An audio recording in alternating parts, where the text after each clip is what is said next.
Welcome, everyone. I'm so happy that you're here for Evolve Your Attachment Style, Create the Loving Relationship You Desire. Please let me know in the chat if you're able to hear me well. I hope that you can hear me well. And welcome. I'm so happy that you're spending part of your day with me. Thank you for letting me know. I see a thumbs up from Aldo. I think that means you can hear me. And I'm still letting a few people in the waiting room, from the waiting room here. All right. So let's take a moment to get connected. Go ahead and introduce yourself in the chat and let me know where in the world you're joining from. I love seeing how many beautiful souls we have coming from all over the world for these conversations about love. For those of you who don't know me, I'm Jennifer Zundel, author of Dear Beloved, Manifesting Love Journal, The Daily Practices to Attract Your Soulmate, and the book is available on Amazon. I'm also a certified Calling in the One coach, supporting singles to identify and release the hidden inner obstacles that have been keeping love away so that you can become magnetic to love and finally manifest your person. I'm also a certified conscious uncoupling coach, helping those navigate the pain of breakup, healing their hearts, reclaiming their power, and creating the happiness that they desire for their relationships. Both of these programs were created by my mentor, Catherine Woodward Thomas, who is a licensed marriage and family therapist and a New York Times best-selling author. And I have had the privilege of working directly with Catherine for over 10 years now, and I'm honored to be one of her coaches, trained to guide you through these transformational journeys. The reason I'm so passionate about this work is because I know that your heart most deeply desires to create meaningful connection with someone who adores you and cherishes you, a relationship where there's chemistry, shared values, and a shared vision for your life together. Let me know in the chat if what I've just described is what you want for yourself in your relationships. It is helpful for me when I see people interacting in the chat so that I know how you're interacting and receiving what I'm sharing. Today, I'm going to be talking about attachment styles, what they are, how they're shaping your relationships, and most importantly, how you can evolve your own attachment style so that you can attract and sustain happy, healthy, emotionally safe relationships. I'll also be sharing with you a bit about the calling in the one process and how it can help you do that, and how we can work together to help you begin expressing and experiencing the real change that you desire in your relationships.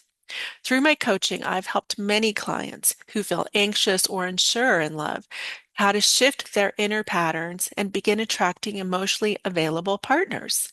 And I've seen again and again that when you change your attachment style, your entire experience of your relationship transforms. And so, as we get started, I want to invite you to really give yourself this hour here. Silence your phones, close the other windows on your computer, and really let yourself be fully present. Let yourself really show up for yourself. Your love life matters and your heart matters. You might also want to grab a pen and paper because you're probably going to want to take some notes as you jot down your insights that come up during the session. And I also want to thank you in advance for being very generous with your time today. I have a lot of valuable content here to share with you. And so we might go a few minutes over the hour, and I'll be staying on at the end to answer your questions. And for those of you who do stay on until the end, I have a special free gift to share with you as a thank you for being here. So let's jump in and talk about attachment styles if this sounds good to you. So I see you're still putting your introductions in the chat. Thank you. At Inglewood, at Arnitha, live in Inglewood, Colorado. That's basically, you're my neighbor, right? I just live very next to Inglewood, Colorado.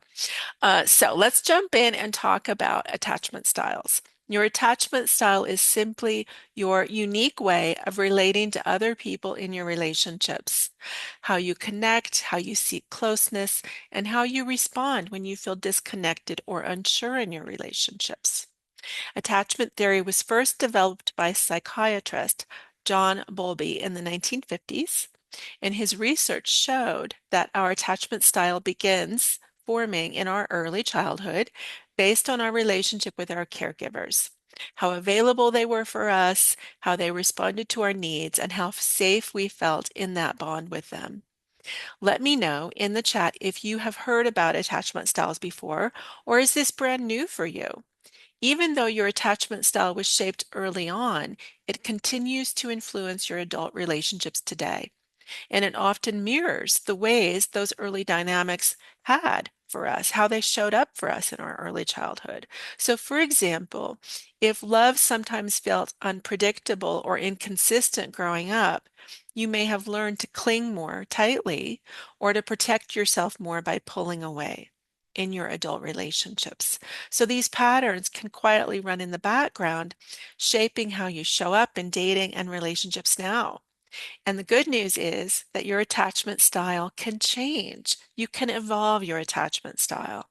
When you become conscious of the old patterns and you begin to shift them, everything in your relationships begin to change.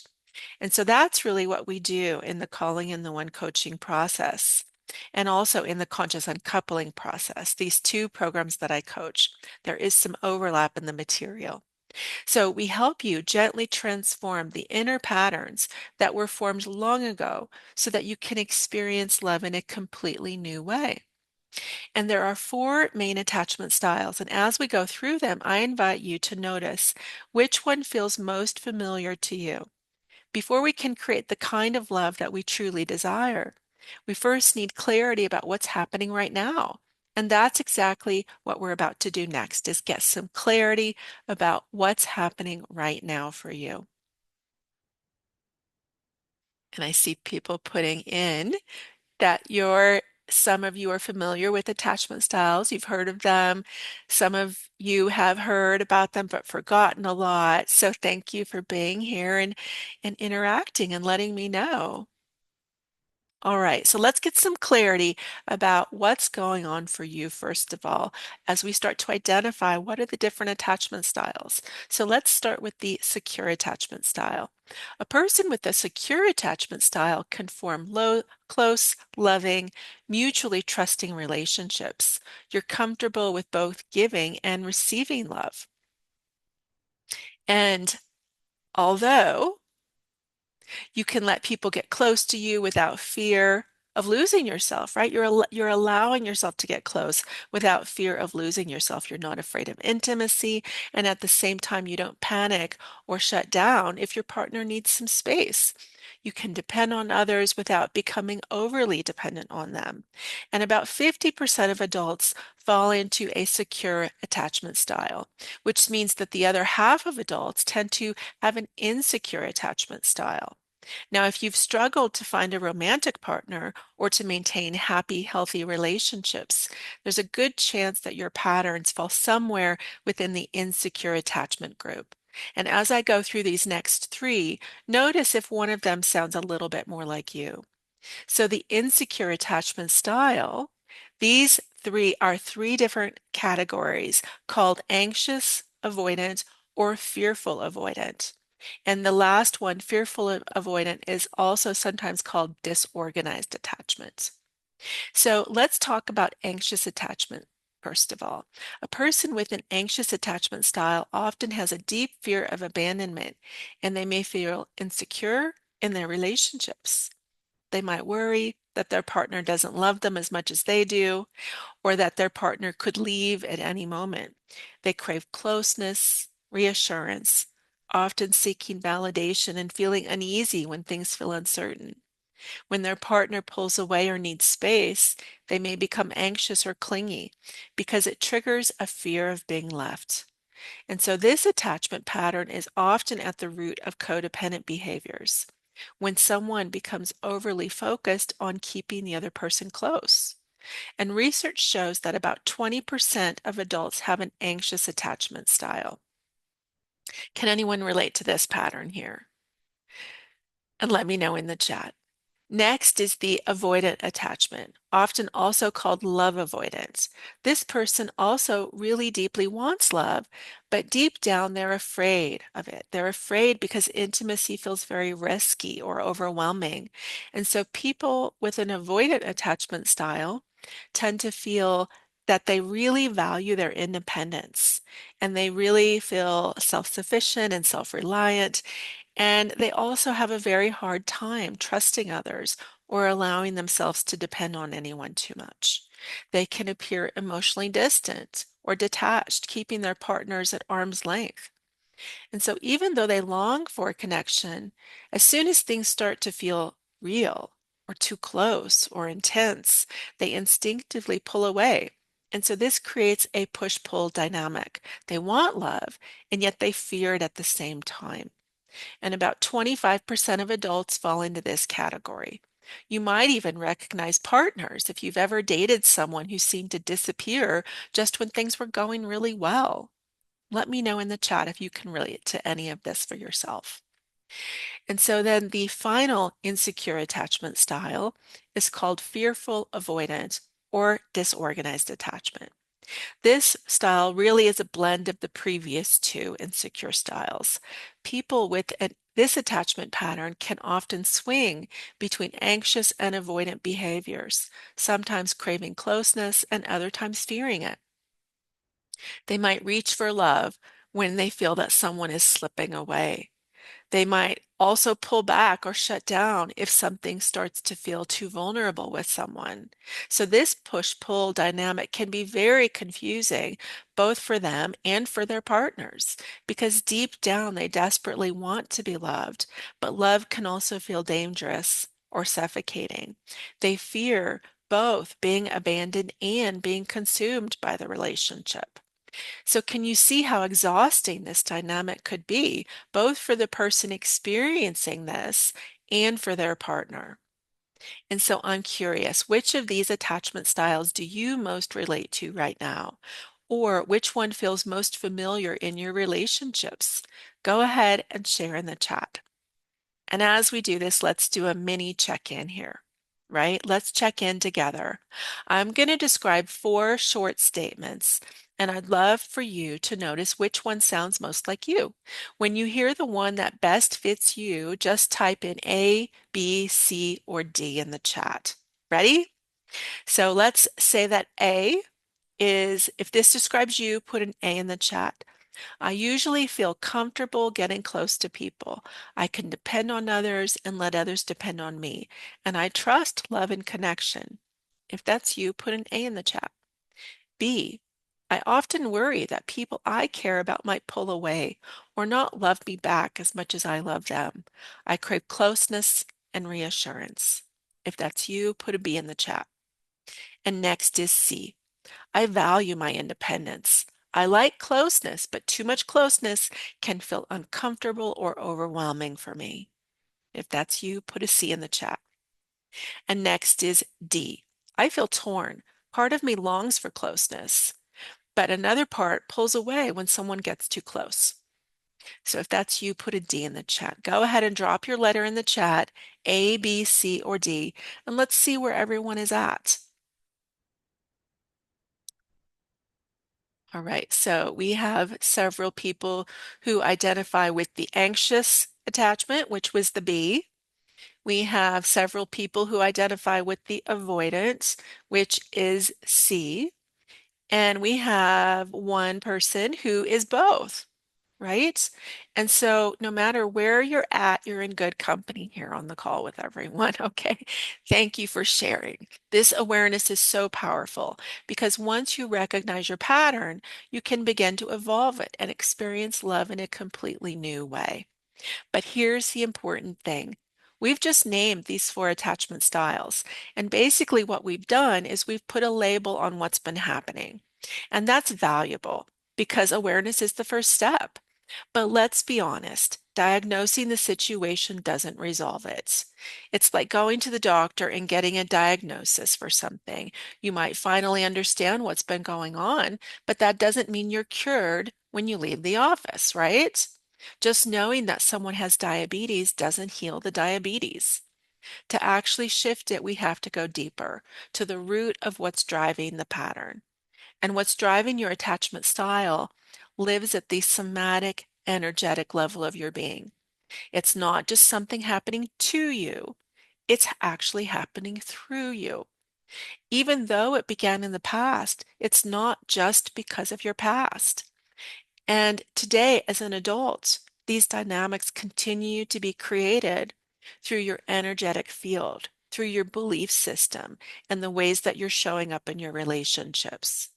And yet the good news is that your attachment style isn't fixed. You can absolutely change it.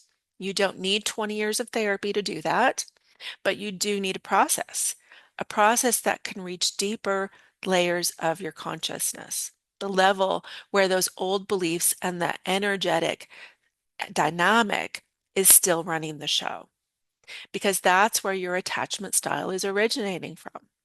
And so when we transform it there at the root energetic level, we open the doorway to secure attachment. And that's what allows love to finally feel safe, mutual, and easy. So let's look at what this actually looks like in real life. What happens when your attachment style gets activated, for example? Right? So let's imagine a common scenario, a moment of disappointment. Disappointment is actually a perfect place to notice your attachment style because in these moments, we're often triggered and reactive. So let's get concrete here. What happens when someone doesn't respond to your text in the time frame that you would like? Go ahead and share in the chat. How do you tend to respond in that moment? Ask yourself, how do you feel inside? What's going on in your mind? What assumptions are you making about the other person when someone doesn't respond to your text in the time frame you would like, especially if it's a romantic relationship? You start, maybe, do you start to imagine that they're pulling away or losing interest, or that this is the beginning of the end? Or do you tell yourself maybe they just need some space and then they'll come back? Or do you feel mistrust, jealousy, or fear, or maybe tension or discomfort in your body? Just take a moment and even close your eyes here and notice what happens when someone doesn't respond to your text in the time frame you would like, especially in a romantic relationship where you really feel vulnerable in some way because you really like the person. What happens physically, emotionally, and mentally? And I'm just going to read some of these things that are being put into the chat. So we have Aldo says that you feel not important to them. Arnitha, you feel like the avoidance is happening on purpose, like they're doing it intentionally.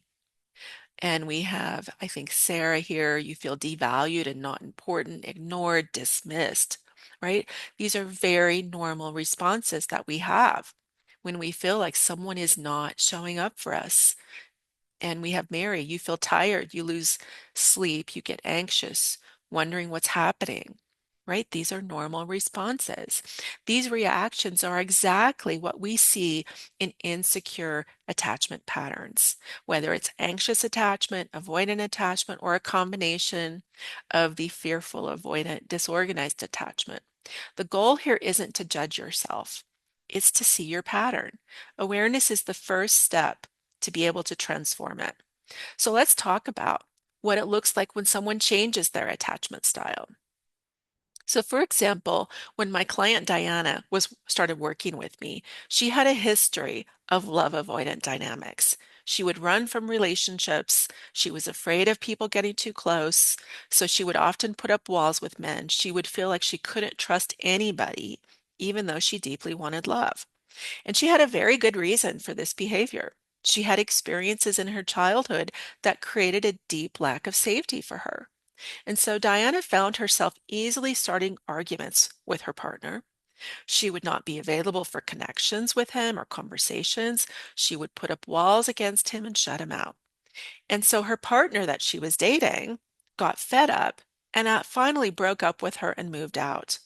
And that's when she came to me for coaching because she was devastated that this kept happening. And so we started to really look at what was going on, what was driving her challenge in her relationships. And what drives all of these insecure attachment styles is what we call your false love identity in the Calling in the One program, or your source fracture story in the conscious uncoupling program. But really, it's the same thing. The same thing, because really what it is, it's this way that you have started to identify who you are as a person. this original wound that happened growing up in your family or in your childhood somewhere that really shaped your sense of self. And it refers to your belief system, your assumptions about yourself, your assumptions about men or women, and how they feel about being in relationship with you. It refers to your assumptions about life, your assumptions about what's possible for you in love and in your relationships. And so when we got to the root of Diana's false love identity, we saw that she had this belief, I'm not good enough.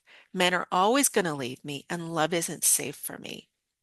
And that belief was causing her to unconsciously put up walls and reject men as a way to protect herself. It was a learned coping mechanism in response to experiences she'd had as a child. And yet it was still showing up in her adult relationships. And so, although I'm calling this I'm not good enough a belief, it doesn't live in our mind. It actually lives in your body, at the energetic level of your body, which is why it might feel like you have to act in a certain way in situations, or it might feel out of your control to follow through and do what you know is best for you. And so, in working with Diana, we shifted that for her at the deep energetic level, at the somatic level of her being, so that she could relax and show up in her relationships knowing that she is more than enough exactly as she is, knowing that she has the power to create her own safety in a relationship, so that she now trusts her ability to understand which men are truly available for her and committed to showing up for her and supporting her, which men are safe for her to get into relationship with, so that now she feels confident in her ability to show up in a way to create relatedness and connection with a partner and create safety in a relationship that will allow the relationship to deepen and bond, so that she really felt this shift at the core of her being. She then also had to start learning new ways of showing up in the relationship, new ways of behaving that would be natural for her once she was centered in this true love identity. So these are the ways of relating and behaving that would actually create the kind of loving and safe relationship that she wanted. So it wasn't just a shift in her energy, but also learning the behaviors that would create a secure attachment in a relationship. So she started learning both of these things, how to shift her energy and how to start to behave in new ways that would create secure attachment. And so after just a couple of months of us working together, she manifested her boyfriend back into her life, and their love grew deeper than it had ever been before.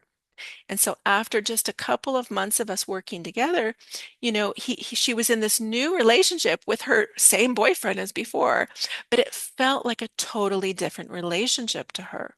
She told me, I've never felt this love before.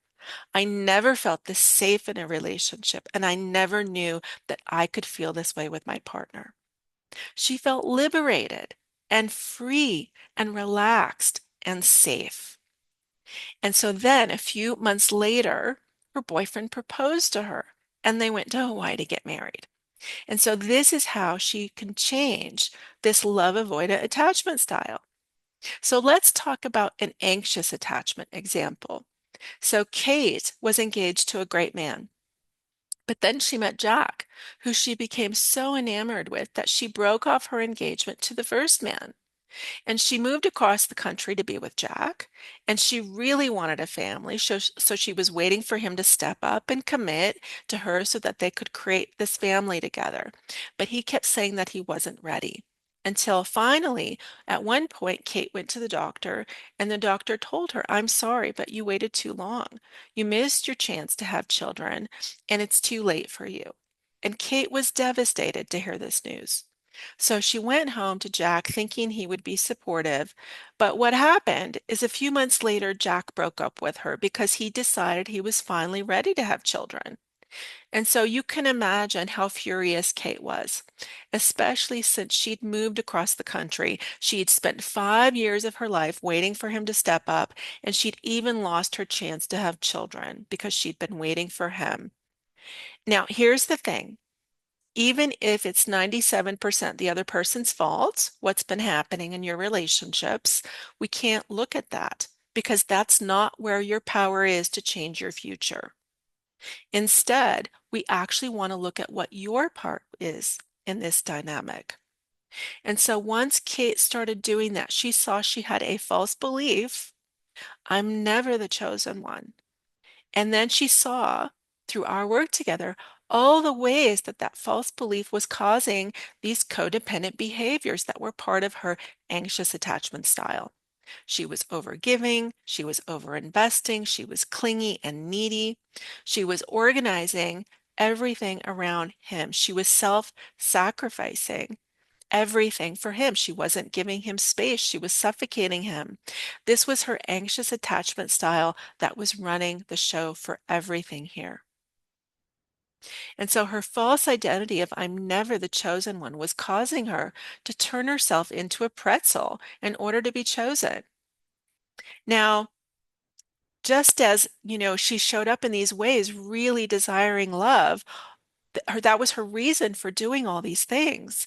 And yet it was guaranteeing that he wouldn't choose her, right? Because she was showing up with these behaviors that are very typical of an anxious attachment style. And so once we got her centered in her true love identity, we shifted this energy where she was centered so that she was able to relate from a more secure attachment style. She was able to start to show up in new ways that actually allowed men to show up and commit to her and show up for her and give to her and be curious about what she wanted. And she really had to commit to herself in that way, first of all, to commit to her dreams as much as she was committing to the other person. So once she did that, then she had a man show up in her life and they did end up getting married and they did end up adopting a daughter. So she did get her happy ending, but she had to do her own work first. And so I'm curious if you're relating to anything that I'm sharing here about these examples of what it might feel like to actually be, what might you experience in an anxious attachment relationship? Or if you're experiencing love avoidant patterns, what might you be experiencing in your relationships? So here's the thing, it's not enough to just label your attachment style or diagnose it. The real change happens when we shift the felt sense in your body, because that's where your attachment style actually lives. And this is why you can't just tell yourself to relax when you feel anxious. You can't tell yourself to calm down just because someone else needs space. Attachment patterns aren't rational. You can't logic your way out of them. You can't think your way out of them. In your body, it feels like this is an emergency. It feels urgent and it has to be addressed now. That's what it feels like in your body when it's activated. Can anyone relate to that kind of feeling? Drop a yes in the chat if you've ever felt that way. This is exactly what I help people shift in coaching.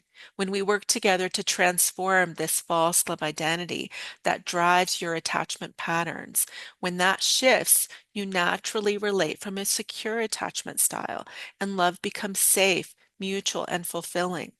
Even today, I'm going to give you a few pointers about where you can start shifting your attachment style immediately.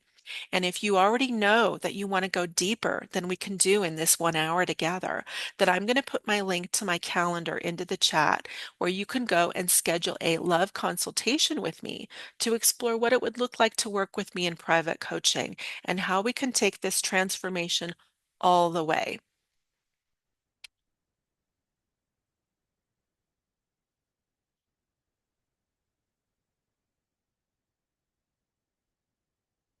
So for people as well, for people attending the webinar here, if you sign up for coaching with me, a coaching package before Tuesday, November 4th, then I'm offering 10% off of my coaching fees, just to let you know. Now let's talk about a few things that you can start focusing on today to shift your attachment patterns.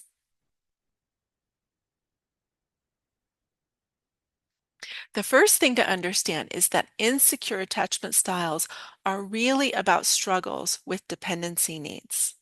As human beings, we're wired for bonding and connection. It's completely normal and healthy to depend on each other. We actually regulate each other's nervous systems. We're social beings. We're not made to live in isolation. Emotional support, psychological support, and even spiritual connection, these are all things that we need in our relationships. And so it's important to take a stand for your healthy needs being respected and honored in your relationships. You can grow your capacity to expect your needs to be met in a healthy way without feeling guilty about that, without being afraid that people are going to leave you. But the challenge is that many of us are terrified of appearing too needy in our relationships. And so instead, we've tolerated bad behavior, behavior that doesn't feel right. We've tolerated being disrespected because we're confused about what's appropriate to expect in a healthy relationship. And especially if we're on a spiritual path, we might strive for unconditional love. And yes, love is unconditional, but relationships are not unconditional. Relationships actually require that certain conditions are met in a relationship in order to be healthy. So, for example, trust is conditional. Trust depends on certain things being in place. We expect that reliability is something we can count on, that we can rely on our partner. We expect honesty. We expect consistency. And all of these things support trust to thrive. And so trust is essential in a relationship for it to be healthy. And so while love is unconditional, trust is not unconditional, and trust is needed for a healthy relationship. So, do you see that there are ways that we have strived to have love be unconditional, and yet we also have to start to put some expectations on our relationships as well in order for them to be healthy? And so, this is where a lot of confusion comes in, understanding what's healthy to expect and what's appropriate and what isn't appropriate, so that you can start to show up in your relationships in a way that naturally support a secure attachment. And I just come to look at the chat every now and then to see what you're resonating with, what I'm sharing here today. As well, if you have questions about anything as I'm sharing, put those in the chat and I'm going to stay on at the end to answer some questions. So Mary, you're sharing that you manifested your beloved. Congratulations. And I know that's been wonderful for you to experience that. And yet you have spent too much time and feel a little overwhelmed and realizing that you're missing your friends and your family. And so it might be time to really reflect on what you're needing here and start to raise your expectation for healthy needs being met, right? Let's talk also about what unhealthy needs look like. It's completely appropriate to expect that your partner makes you a priority. But an unhealthy need would be expecting your partner to always make you a priority. Other examples of unhealthy needs are expecting your partner to always text back right away, expecting that nobody ever disappoints you, expecting that your partner is always happy with you, expecting that your partner's needs always align with your needs. And yet, these are the exact situations that I've just described that are going to trigger disappointments, right? They can activate our anxious responses or our love avoidant responses because they can lead us to think that the other person has one foot out the door already. If they haven't texted us back, or if they've disappointed us, or if they aren't available for what we need in the moment that we need it, right? So all of these experiences can lead to us shutting down. They can lead to us leaning in and chasing too much, codependent dynamics. They can lead to push-pull dynamics, or they can even cause us to end the relationship prematurely because we're scared of what's going to happen next. And so instead, the key is to learn how to respond to disappointment in healthy ways and to negotiate for your needs without falling into old dynamics. So these are the inner skills that we actually need to grow here in order to do this well. We need to start to understand our own needs. Like Mary's sharing here in the chat, she's sharing that she realizes that she had some needs for herself. And how do we negotiate for our own needs to be met in a relationship? How do we regulate our own emotions? How do we trust ourselves? And we also need to develop some outer skills, communicating with a partner, setting appropriate boundaries, negotiating for our needs to be met. That's most of us what we have to really grow here is skills. We need the inner skills and we need the outer skills. And most of us haven't fully developed these skills. And yet these are exactly the skills that we focus on in the Calling in the One program and the Conscious Uncoupling program. We work on growing your inner relationship with yourself and your relationship skills with partners so that you can create a relationship that is truly healthy and secure. And so understanding and relating to your needs in this way is an essential part in transforming your attachment style and creating the love that you do want to have in your life. So another key is really transforming your attachment style is to notice your assumptions when someone disappoints you. So ask yourself when someone's disappointing you. So for example, we had that texting example, right? Notice, what am I assuming about myself? What am I assuming about the other person? What am I assuming about life in this situation? Right? So going back to that texting example, when someone didn't respond in the time frame that you would like, what story immediately pops up? Maybe, for example, you see yourself assuming no one's ever going to be there for me. It's dangerous to trust others too much. I'm not good enough. They must not care about me. Maybe they're doing this on purpose. Something bad is going to happen here. Maybe this is the beginning of the end. So these assumptions live energetically in your body, not just in your mind. They create a sense of urgency, like this is an emergency and I have to fix this. I have to find out what's going on. I have to end this before they end it. This isn't safe. When you respond from that energy, an avoidant attachment person might withdraw. They might ghost or disengage from the dynamic.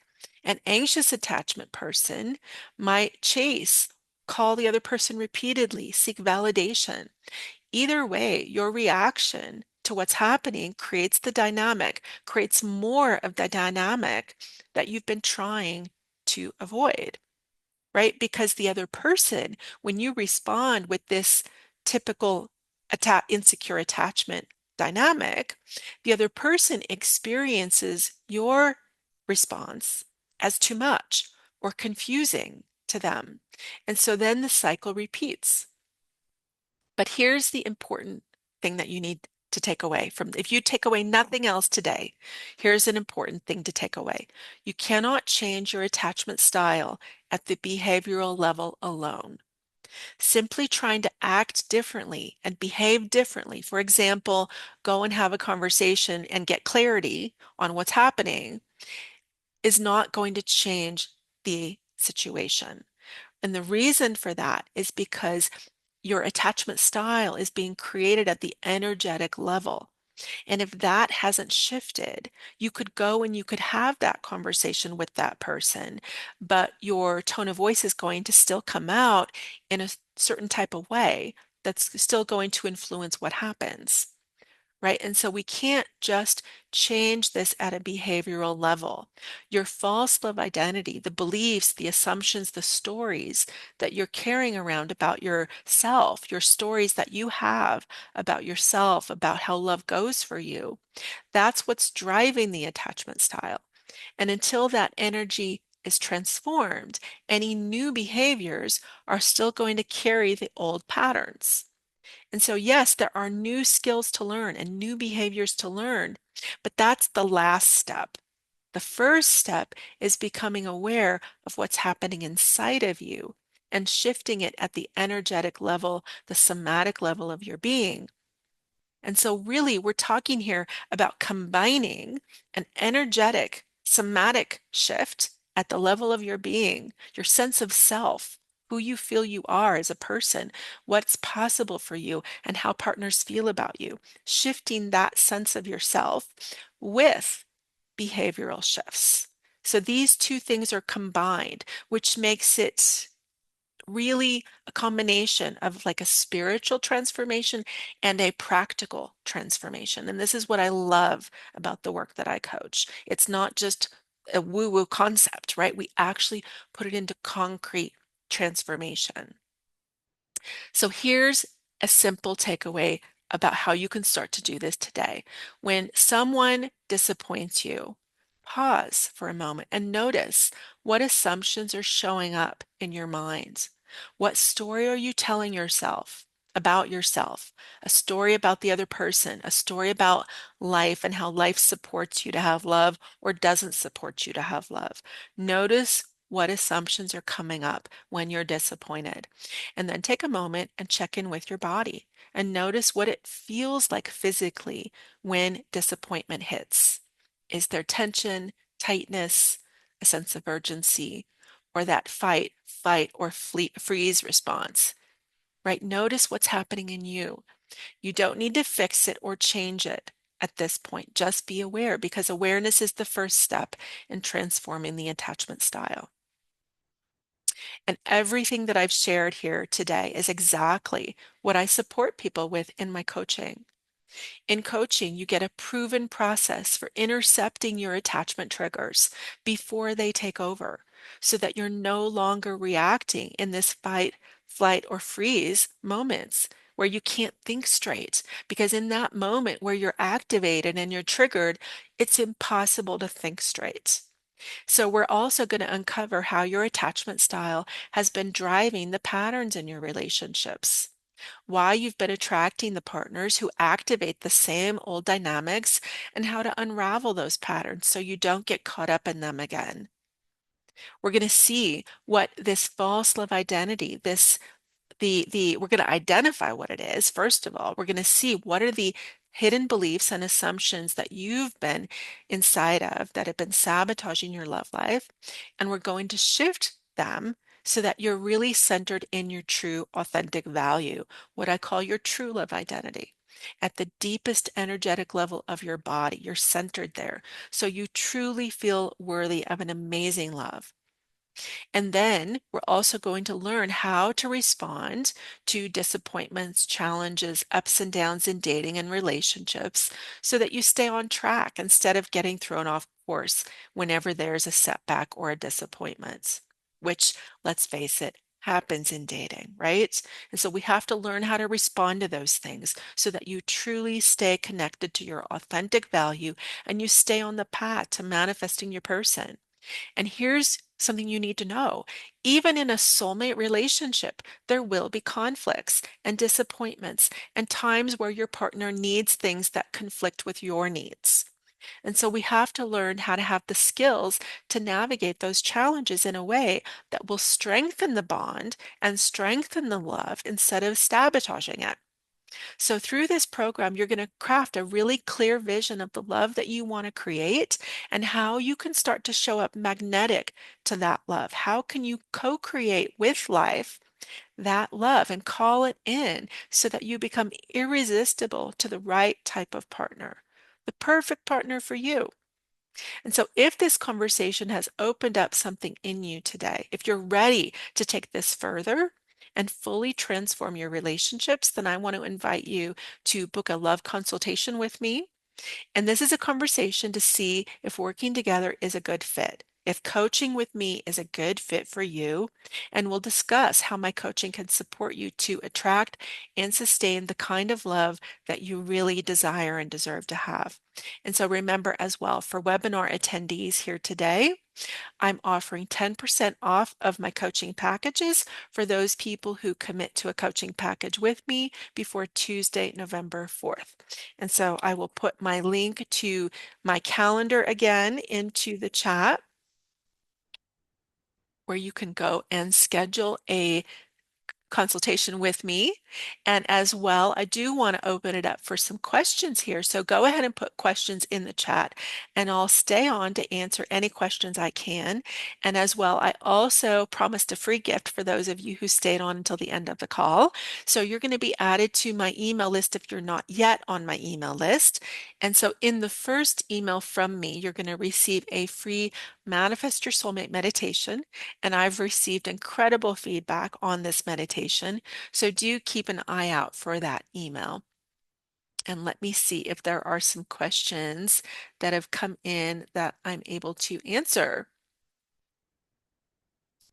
Arnitha, so I provided answers to questions that you didn't know you had needed to ask.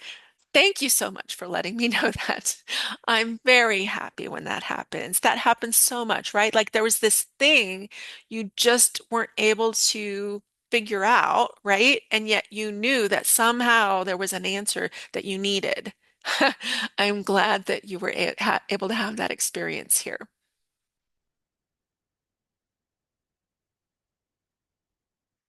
And so, Mary, so your question is how can you shift back into your true love identity when you're exhausted with ME and CFS? And I think I'm not exactly sure what that is, especially because I know you're in England, Mary, and you might have some different terminology than for things that we might use here in the US. But I believe it's like kind of chronic fatigue syndrome, I think is what you mean by CFS.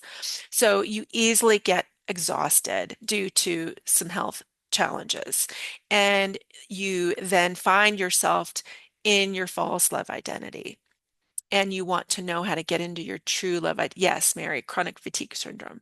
So you want to get shifted into your true love identity. So I would definitely, do the quiet time, right? Like quiet time to really have time and space for yourself and deep breathing and notice what are my assumptions here? What am I assuming is true about myself? What am I assuming is true about my partner? What am I assuming about my health situation? What am I assuming about life supporting me to get through this? What am I assuming about maybe for example, when you're easily triggered into that false love identity, it's easy to imagine that it's going to overwhelm you and it's going to last forever and you're never going to get out of it. And so when you find yourself assuming that, then notice, well, what else is more true? What might also be true? So for example, you might notice, well, I felt this way in the past and I've gotten out of it. And so I know that this isn't going to last forever. It just means that I need to take some downtime here to sit with myself, to care for myself. So that's one thing to notice. And as well, Mary, you've worked with me in other programs, right? And so you're familiar with some of the other practices that I offer. And so one of those practices is what I call the feelings and needs practice. So check in with yourself and notice, what is it that I'm feeling? What are you feeling, sweetheart? And checking in with that other feeling self and give her some attention and space and care, listening to what she's feeling, naming her feelings, validating what that other part of you is feeling and mirroring back. I really get it. I really hear that you need some downtime, asking her what she needs. What are you needing? Letting her name what she needs and honoring those needs. And so that's part of the work here, getting back to your true love identity, right? Because it's easy to get overwhelmed in those moments where you're having the chronic fatigue episodes. Does that make sense, Mary? Let me know in the chat. And also, others of you here on the call, do put questions that you have in the chat for me.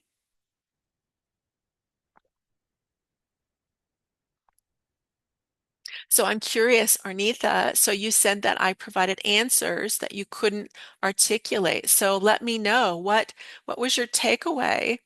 What was the answer that really shifted something for you? What was the aha that really was a new insight for you that really changed something that you were needing to hear today?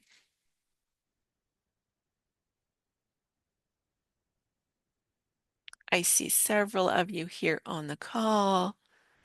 You might even let me know here what's been most helpful about our conversation here. What did you most relate to? What's been your biggest insights about how to start approaching relationships differently, especially when you're triggered, disappointed, upset, right? Because that's the moment where your attachment style gets activated. Arnitha, it's about your relationship with yourself. Your insight, your shift, and your new awareness is about your relationship with yourself, your inner chatter, and how to reframe your thoughts. Yes, that inner chatter can really take us out, right? And it's important to learn how we're orienting towards what's happening in our relationships and in our lives.